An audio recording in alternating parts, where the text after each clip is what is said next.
Calamba is the birthplace and hometown of the unofficial national hero of the Philippines, Dr. Jose Rizal. Since his death, Calamba is considered as a historical district known for its cultural heritage, including Dr. Jose Rizal's restored ancestral house or Rizal Shrine.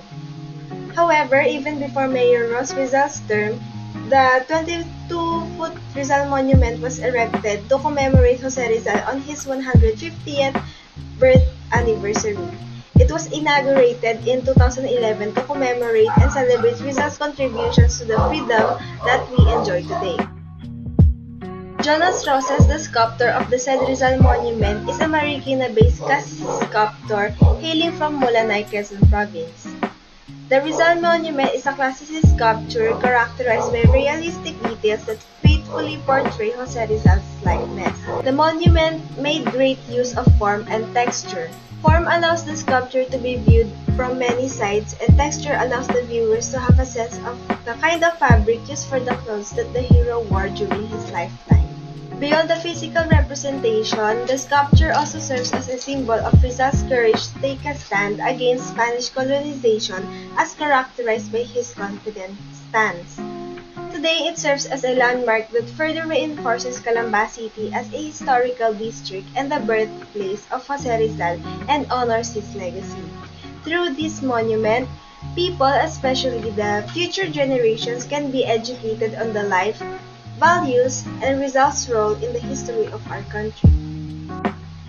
Los Baños, colloquially known as LB, is a municipality in Laguna. It was declared as the Special Science and Nature City of the Philippines. Aside from being a tourist spot, it is also home to the University of the Philippines System and the University of the Philippines, Los Baños. The UP Oblation is a replica of the Oblation in UP Diliman, as the Oblation sculptures are a staple in every UP campus. It was said to have been inspired by Jose Rizal's writings such as the Mi Ultimo Adios. Napoleon Abueva, known as the father of modern Philippine sculpture, was a native of Bohol and was the youngest National Artist Awardee. He was commissioned to sculpt a replica of the original UP Oblation in Diliman, but for UPLP. Abueva utilized form in sculpting to capture the human body, showcasing both the metaphorical and literal rawness of sacrifice for the country.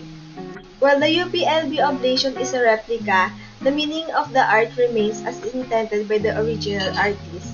It was indicated that the oblation is a clarion call for the youth to engage in the rigors of change and progress. Meanwhile, the rocky base made with rocks from Montalban Gorge was said to be a stylized representation of the Philippine archipelago, highlighting its cultural and historical significance. The oblation is a symbol of selfless service, patriotism, and national identity as it inspires the students of UP to dedicate themselves to the country's progress and calls for them to take responsibility for societal change. Just like the UPLB Oblation, the L. Umali Hall is also located in the UPLB campus. It was named after the former Dean of UP College of Agriculture, Dioscoro L. Umali. It has been used for art and cultural activities such as theater classes and performances. It was designed by Leandro Locsin. He is a national artist for architecture and his designs are iconic as he typically designs structures with floating elements. The D.L. Umali Hall is a brutalist architecture characterized by use of bare finish and showcasing of the raw concrete and bold geometric form. Locsin made use of form and texture to express the massive geometric shapes and block-like volume, especially the prominent part of the design, the cantilever. Meanwhile, the texture comes from the use of exposed concrete, emphasizing roughness. The said hall can be said to be an embodiment of strength as it showcases the cantilever, and it also reflects the hope that the knowledge learned here by the students will never be forgotten, even after many years. It serves as a venue for shared experiences and a reminder of the value of education, cultural development, and shaping the new generations of Filipinos with Filipino pride. Through local art mapping, I realized that appreciation for Philippine art and art in general is not dead despite the multiple colonization. Learning their history and symbolism deepened my appreciation not only for the artworks but also for my identity. It reassures me that our rich heritage is preserved through these local artworks.